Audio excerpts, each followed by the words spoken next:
పెద్దకడుపూరు మండలంలోని వచ్చే నెల జూన్ 4వ తేదీన వెలువడే సార్వత్రిక ఎన్నికల ఫలితాల్లో ఆయా గ్రామాల్లో ఎవరైనా అల్లర్లు సృష్టిస్తే అటువంటి వారిపై కఠిన చర్యలు తీసుకుంటామని కోసగి సిఐ ప్రసాద్ ఎస్ఐ మహేష్ కుమార్ హెచ్చరించారు. పెద్దకడుపూరు పోలీస్ స్టేషన్ పరిధిలోని రౌడీ షీటర్లను పిలిపించి వారికి కౌన్సిలింగ్ నిర్వహించారు.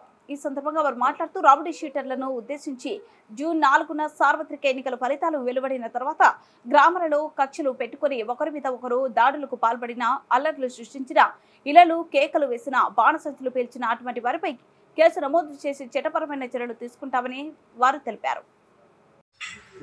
కొన్ని చోట్ల అనివార్య కారణాల వల్ల కొన్ని గొడవలు జరిగాయి కాబట్టి ఎలక్షన్ కమిషన్ ఆఫ్ ఇండియా ప్రత్యేకంగా శ్రద్ధగా మనకు నోటీసులు జారీ చేసింది.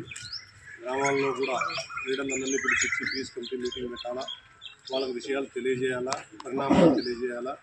కొంతమంది పరిణామాలు తెలియక అనవసరమైన స్థలంలో ఉన్న అందరినీ కూడా నాయకులందరినీ కూడా పిలిపించి ఈ విషయం గురించి తెలియజేయాలని మీటింగ్ ఏర్పాటు చేయాలి.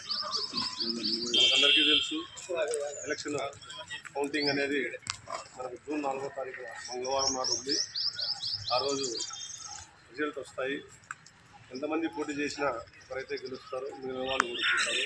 అది సహజం. కాబట్టి ఏదైనా కానీ, గెలిపోయినా కానీ, ఓటమైనా కానీ అందరూ కూడా ఒక మంచి స్ఫూర్తితో తీసుకోవాలా. ఊర్లో ఉన్న ప్రశాంత వాతావరణాన్ని కాదు ఇక్కడ పంపించద్దండి. రాజమండ్రి సెంట్రల్ జైలుకి కానీ, కడప సెంట్రల్ జైలుకి కానీ పంపించండి. అవి ఫుల్ అయిపోతే వేరే రాష్ట్రాలు కానీ పంపించండి. రాష్ట్రాల కూడా తెలియజేయడం. ఈ తరపున ఉండే ఎవరైతే యూత్ పిల్లల వాళ్ళు ఉంటారో వాళ్ళందరికీ కూడా ఇక్కడి నుంచి వెళ్ళిన తర్వాత ఒకసారి పిలిపించుకొని, అయ్యా బాబు ఈరోజు పోలీసు వాళ్ళు మాకు పెట్టి కౌన్సిలింగ్ చేశారు, ఏదైనా పొరపాటు చేసుకుంటే ఈ విధంగా సెంట్రల్ జైలు పంపించాలని చెప్పారు. ఇవన్నీ కూడా మీరు మనసులో పెట్టుకుని కౌంటింగ్ రోజు శాంతియుతంగా ఉండాలా. ఏదైనా ఇష్యూ అయితే మటుకు మేము ఎవరూ కూడా పోలీసులకు ప్రజలు సహకరించారు, కౌంటింగ్ రోజు కూడా సహకరిస్తారని చెప్పి తెలియజేయడం జరిగింది. ఈసారి ఈ మీటింగ్ ద్వారా కూడా మనం ఆఫీసర్లకు ఏం తెలియజేస్తామంటే, మీటింగ్ ఊరికే చెప్పాము సార్, ఇంతమంది ఖచ్చితంగా ఎలక్షన్ కౌంటింగ్ రోజు కూడా మాకు ఏం జరగదని చెప్పి తెలియజేస్తాము. మీరు సహకరించి 4వ తారీఖు, 5వ తారీఖు ఎటువంటి గొడవలు జరగకుండా, అలాగే 3వ తారీఖు ఎగ్జిట్ పోల్ రోజు కూడా మీ పిల్లలు ఎవరైనా కానీ దురుసుగా ప్రవర్తించినా ముందుగానే వాళ్ళకి చెప్పుకోవాలా.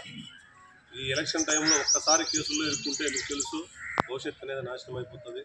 ప్రతి ఎలక్షన్కి కూడా వాళ్ళని పిలిపించి కౌన్సిలింగ్ చేయడం జరుగుతూ ఉంటుంది. ఈసారి కొత్తగా ఎలక్షన్ కేసులు ఎవరైనా ఇన్వాల్వ్ అయితే పీడీ యాక్ట్ పెట్టమని చెప్పి కూడా ఎలక్షన్ కమిషన్ ఆఫ్ ఇండియా నుంచి మాకు వచ్చింది. ఒకవేళ మీరు ఇన్వాల్వ్ అయితే తర్వాత పీడీ యాక్ట్ పెట్టి పంపిస్తే పీడీ యాక్ట్లో 6 నెలలు బెయిల్ రాదు. ఫస్ట్ మళ్ళీ 6 నెలల తర్వాత నువ్వు హైకోర్టుకు పోయి చేసుకొని బెయిల్ తెచ్చుకోవాలా. ఇవన్నీ ఉంటాయి. కాబట్టి మీరంతా సహకరించి 4వ తారీఖు సక్సెస్ఫుల్గా చేసి మన మండలానికి మంచి పేరు తీసుకోవాలని చెప్పి కోరుకుంటున్నాం. సార్ గారు గురించి అన్ని రాజకీయ పార్టీల వాళ్ళు గెలిచి పెద్దకడుపూరు పోలీసులు మీరు గెలిపించినారు. ఎవరు గలాట్ చేసుకోలేదు. ప్రతి జైలు కూడా 0. ప్రతి జైలు వాళ్ళు అడిగినారు ఏమైనా వస్తారు మీ వాళ్ళు అంటే రారని చెప్పి ముందే రాసి పెట్టుకోండి, మాకు ఆ నమ్మకం ఉంది. ఆ నమ్మకాన్ని గెలిపించినది నిర్మాణం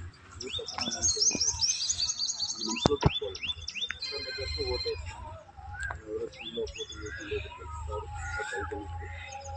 అంతా గెలుస్తారంటే నేను కూడా పోటీ చేస్తాను అంతే కదా. గెలవరు, అది ఇప్పుడే గెలవలేదు.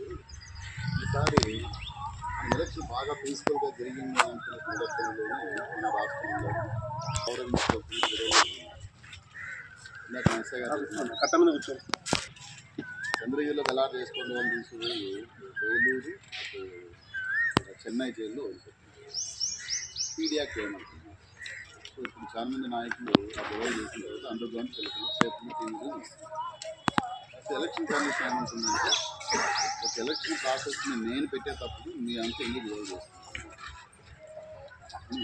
చాలా సీరియస్గా తీసుకోండి. మీరు ఏదో చూసుంటారు, నేను రిటర్నింగ్ ఆఫీసర్ ఉండేవాళ్ళు ఉంది అని నేను మంత్రాలయం ఈరోజు ట్రాన్స్ఫర్ చేసినా. ఎందుకు అనుకున్న ఇన్ఫర్మేషన్ అర్ధగంట లేటుగా ఇచ్చినాను. మేము ఒప్పుకోము, మీరు చెప్పిందే చేయాలి, నేను చెప్పింది మీరు చేయాలి అనేది ఎలక్షన్ కమిషన్ ఆఫ్ ఇండియా యొక్క ముఖ్య ఉద్దేశం. ఈరోజు కూడా మీరంతా కౌంటింగ్కి వెళ్ళాలి అంటే ఈ మీటింగ్ జరగాలి.